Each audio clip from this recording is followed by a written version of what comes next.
I remember the first time I saw the Mourne Mountains in the mist.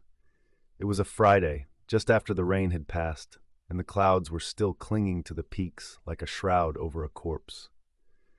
I was young then, just 15, but already too familiar with the violent world of Northern Ireland, a world that made your skin crawl and your heart beat like a drum at night. The troubles were in full swing, and the air was thick with fear, suspicion, and the crackle of gunfire.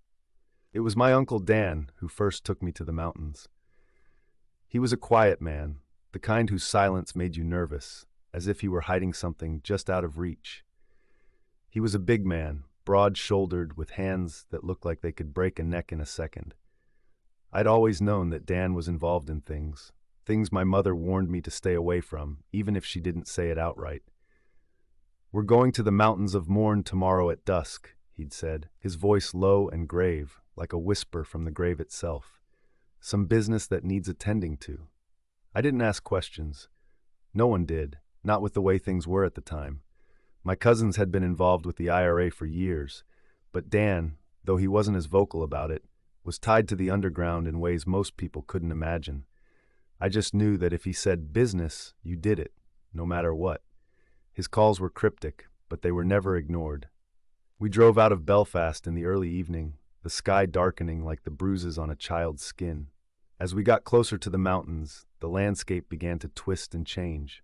The rolling hills gave way to jagged rocks and cliffs that seemed to claw at the sky. It was like a place out of time, untouched by anything human. We parked the car by a small stone wall, the engine's dying hum mixing with the faint sounds of birds calling from the trees. Dan didn't say a word as we climbed over the wall and made our way up the rough path that led into the hills. The air was colder now, and I felt the hairs on the back of my neck rise. We passed the ruins of old stone cottages, their windows shattered, their roofs caved in. Remnants of a time long gone, but not a time before the British had come, I knew. Every step seemed to echo in the emptiness, like the mountains themselves were watching us.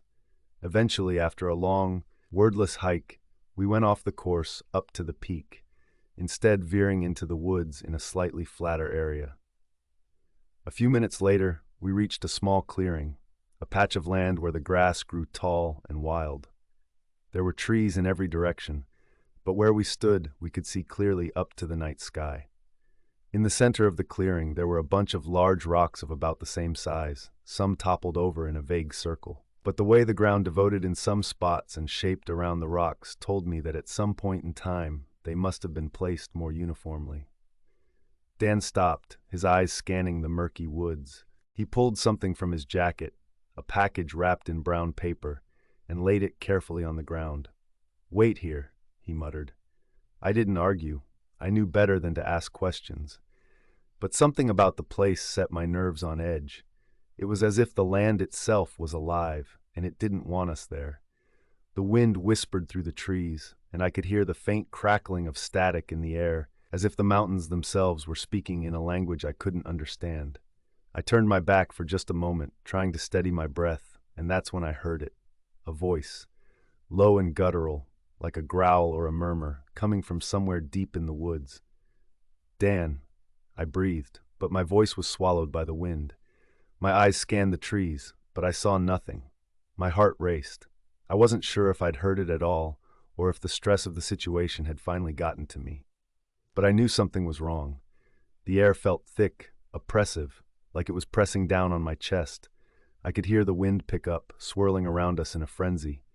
And then I saw it. It was a figure, that much I could make out. It was standing out in the trees, half hidden in the shadows. I froze. My breath caught in my throat. "Dan," I said again, but the words came out strangled, as if something had lodged in my chest. My uncle was still standing by the package, his back turned to me, unaware. The figure in the trees moved closer. It moved in an unnatural way. You know how in older video games, characters don't exactly walk, they sort of just glide forward while displaying a walking animation? It was like that.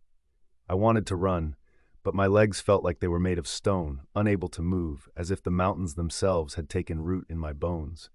And then, just as suddenly as it had appeared, the figure was gone. No footsteps, no rustling of leaves, like it had melted back into the earth. "Come on, lad," Dan called, his voice flat. "Job's done." I blinked, my heart still pounding, and when I looked up again, the clearing was empty. The figure was gone, as if it had never been there. My mind was spinning, but I forced myself to walk over to my uncle. He gave me a sharp look, but I said nothing. There were a lot of things you just didn't talk about in Northern Ireland back then. Later, when we were driving back down the mountain road, I asked him, almost against my will, who was that man? Was he one of ours? Dan didn't answer at first. He just kept his eyes on the road, the headlights cutting through the mist like two white knives. Finally, after what felt like an eternity, he spoke. "Not everything that roams these lands are our of society, of our factions, lad. Some things never left, and some things, they come back. Forget about tonight. What happened tonight stays here, up in the Mournes." I didn't ask any more questions after that. But I've never forgotten the look in his eyes that night, the terror behind them. Not then, not now, and not 5 years later, when I returned to that place. I joined the IRA in 1973, as soon as I turned 18. The troubles were in full bloom, each day a new round of bloodshed and madness. In the streets of Belfast, you couldn't go a day without hearing the crack of gunfire or the screech of tires as another bomb went off. You could feel it in the air, a tension so thick it seemed to press down on your chest, making it hard to breathe. People looked at each other like they were waiting for a reason to pull a trigger. It was the kind of place that could make even the toughest man turn soft, or worse, make him tough in ways you didn't want to know. And for a long time, I knew I wanted to fight for our cause. Back then, I would have died for a united Ireland, without hesitation. But that changed when I returned to the mountains of Mourne. It was the winter of '76, the year everything started to spiral out of control. The British had made it clear that they weren't backing down, and neither were we. The war had become a game of attrition, tit-for-tat ambushes, bombings, checkpoints, and killings. The usual. I was a lieutenant in the Belfast unit at the time, just a kid by the standards of the older men, but I had a reputation. You didn't make it as far as I did without learning how to kill with precision, how to move in silence, how to erase every trace of your presence in the world. But that wasn't what mattered to the ones who called the shots. What mattered was my loyalty. And when they said jump, I jumped. "Tommy," said Callaghan, one of the senior men in the barracks, his eyes burning with some fever I couldn't place. He was a hard bastard, the kind who didn't flinch at much. His face was a craggy map of scars, the kind of man you wanted on your side if things went south. "You're going up to the Mournes tomorrow night. There's a job for you, a special one. Just you." I remember the weight of his words, the way he said it, like it wasn't a question, but a command. There wasn't a shred of doubt in his voice. I nodded, not wanting to ask too many questions. I remember thinking it was odd, being sent alone.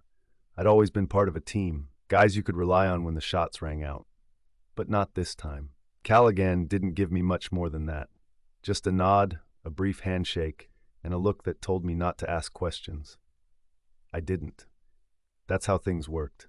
You didn't ask, you just did. And yes, of course I'd always harbored a weird feeling towards the mountains of Mourne. Even though I had stowed away the memories of my visit to the place with my uncle 5 years ago in some corner of my brain, the idea of returning to the place filled me with dread. I didn't like it, but that didn't matter. I had orders. About a month passed, and the date of the mission rolled around. I packed light, a pistol, a spare mag, a grenade, and a map of the area. Sure, I knew what the objective was.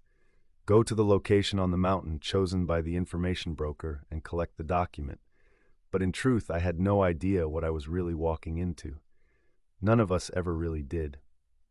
But Callaghan was always able to remind us that it wasn't just one mission, one robbery, one shootout. It was a war, no matter what label the Brits put on it. And when a man like that tells you to do something, you just do it. I grabbed my pack and made the long drive down the narrow roads toward the mountains, the sky bruised purple with the coming night. As I came to the outskirts of Belfast, the night grew wet and cold. The rain beat down on the windshield like it was angry, like the weather itself was trying to stop me. But I didn't care. I was used to it. As the city faded behind me, the air grew heavier. That was around the time the weight of things settled in my chest. Back to that place, back to the mountains of fucking Mourne. I drove through Newry, but it wasn't long before the familiar roads fell away, and the land opened up in front of me, a cold, dark expanse of rocky terrain, blanketed in mist. The Mournes, rising high and impossible, looming over me, an old nightmare I couldn't wake from. When I arrived at the foot of Slieve Donard, the highest peak, I left the car parked by the side of the road and started on foot. The night had already swallowed the daylight, and the mountains seemed to hold their breath as I walked. The air grew colder with each step, and the silence pressed against me like a physical thing. There was no wind, no sound of animals, no rustling of the trees. It was as though the mountain itself was waiting, watching. As I climbed the trail, the mist grew thicker, curling around me like a living thing, a slow-moving fog that swallowed everything in its path. The crunch of my boots against the stones was the only sound for miles. The mountains stretched ahead of me, vast and cold, their peaks shrouded in the darkness of night. Every step felt heavier, like the land itself was pulling me down. I didn't know why I was here. Why this was the location chosen by an information broker. I'd asked Callaghan once, a few weeks back, when the orders first came through.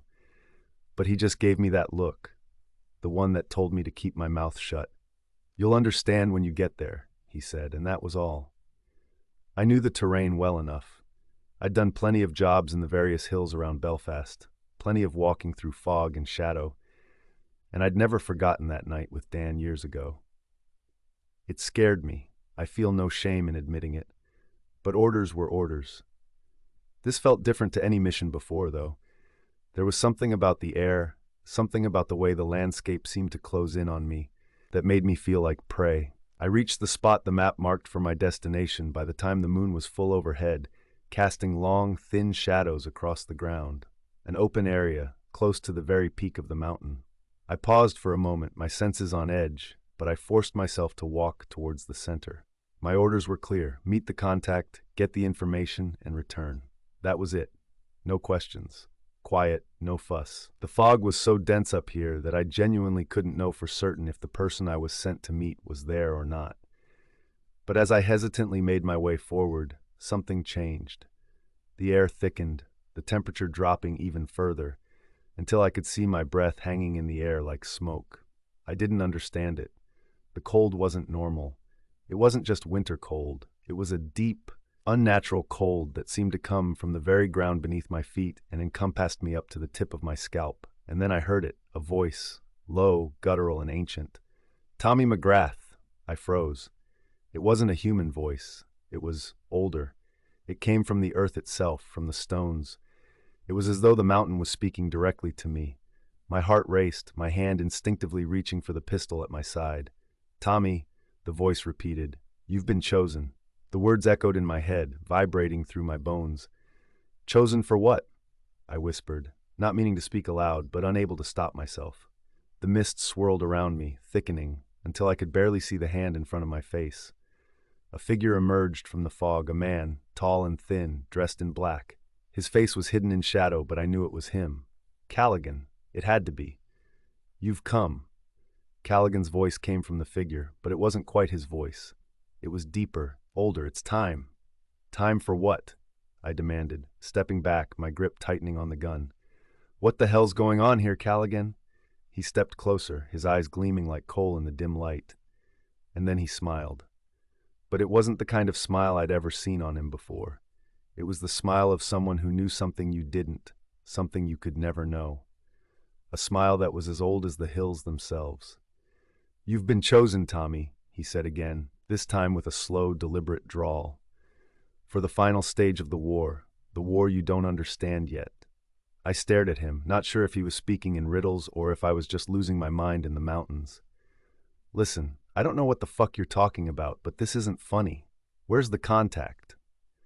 "There is no contact," Callaghan said, his voice suddenly cold. "There never was." "What in God's name are you playing at?" But Callaghan didn't answer. Instead, the fog around us thickened again, and the ground beneath my feet trembled. The stones of the circle began to glow faintly, a sickly green light pulsing from within them. I took a step back, my instincts screaming at me to run, but the fear in my chest held me in place. You've been part of this all along, Tommy, Callaghan continued, his eyes burning with an intensity that made the hairs on the back of my neck stand up. You were chosen before you even knew what was happening. The mountains have chosen you. The war was never just about politics or even blood. It's about something much older. I shook my head, trying to process his words, but they didn't make sense. The Troubles wasn't a war for gods or for land. This was a war for the Irish people, a war for survival. You've been feeding it, Callaghan said, as though reading my thoughts. The blood, the violence, the hatred. The Mournes have fed on it for centuries. You, and all the others like you, are just the latest offering. The stone circle began to tremble, and the figures in the fog moved closer. Callaghan stepped forward, and I realized with a sickening certainty that he wasn't one of us. He was one of them, a servant of whatever dark force had been awakened in the Mournes, a force that fed on blood, on war, on the sacrifices we made without even knowing it. He grinned again.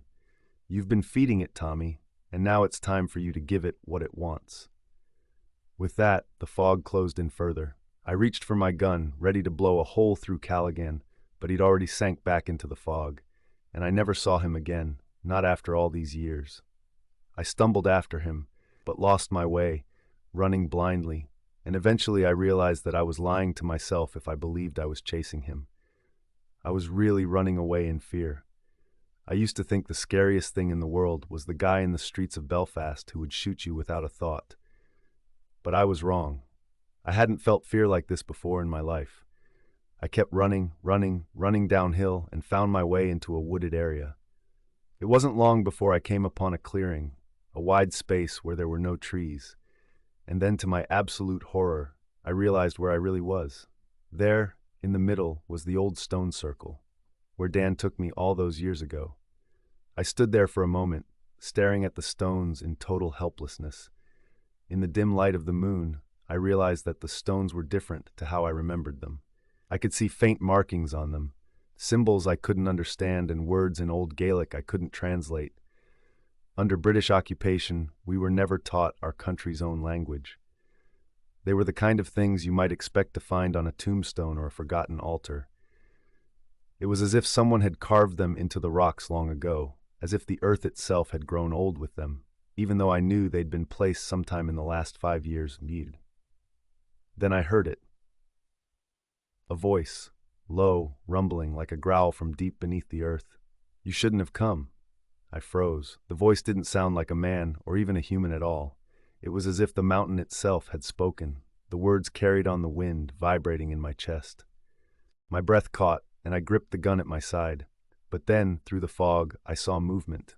Figures, tall and gaunt, slipping in and out of the mist. They weren't quite people, more like shadows, their bodies flickering like candle flames caught in a gust of wind. They moved without sound, without footsteps, their faces obscured by the fog.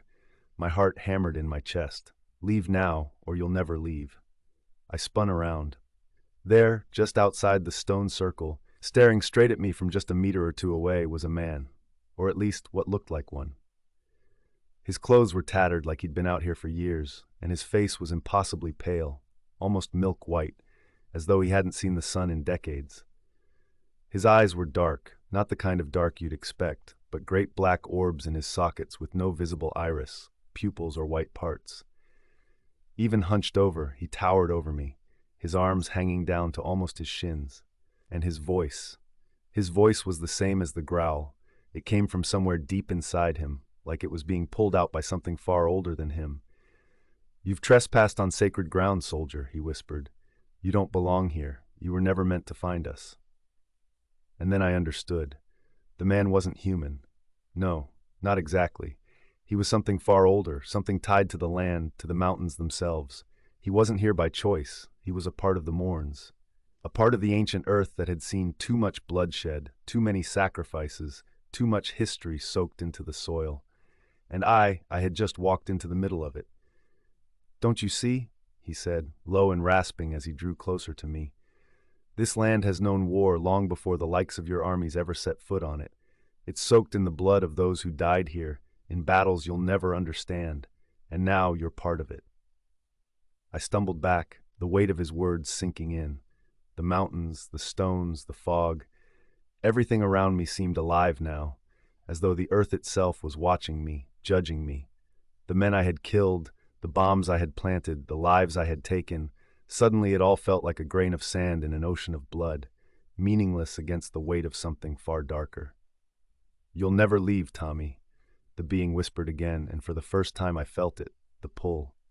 It wasn't just in my head, it was physical, like the earth itself was reaching for me, drawing me into the stones, into the silence of the mountains. For a moment I stood there, my mind spinning, my body frozen, and then the truth hit me like a slap to the face. This wasn't about a simple message. It wasn't about the IRA, or the war, or Callaghan, or some mission. It was about something far older, far darker than anything I'd ever known. The Mournes weren't just mountains. They were a place of power, a place of blood, a place where the past never died. And I had trespassed, I had disturbed the land. The fog began to swirl, faster now, the whispers louder, more insistent. I could feel the cold grip of the mountain on my chest, and I knew I would never leave this place. Not really. More and more figures flickered in and out of my peripheral in the fog, as the impossible being I was facing took a final step forward and looked at me, his almost mummified, haunting face twisted into an expression of what seemed to be pity. "You were never meant to leave," he rasped, quieter now despite him being right in front of me.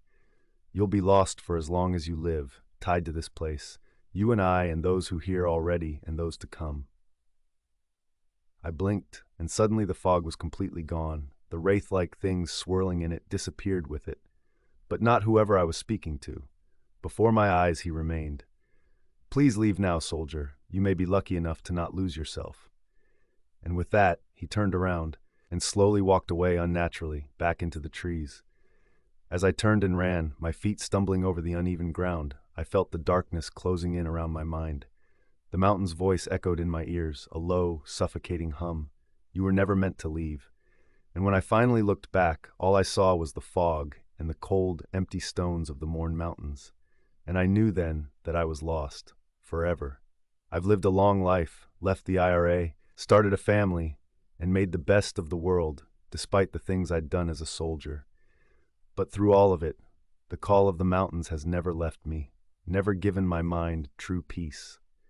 The mountains of Mourne want me to come back, and I don't know how long I'll be able to resist their pull. My wife's been dead just over a year now. My son never came back from America for longer than a week at a time once he finished college and moved there to pursue some dream or the other. I'm just an old man with declining health, living alone in the same old Belfast street, and the Mournes haunt me more than ever before.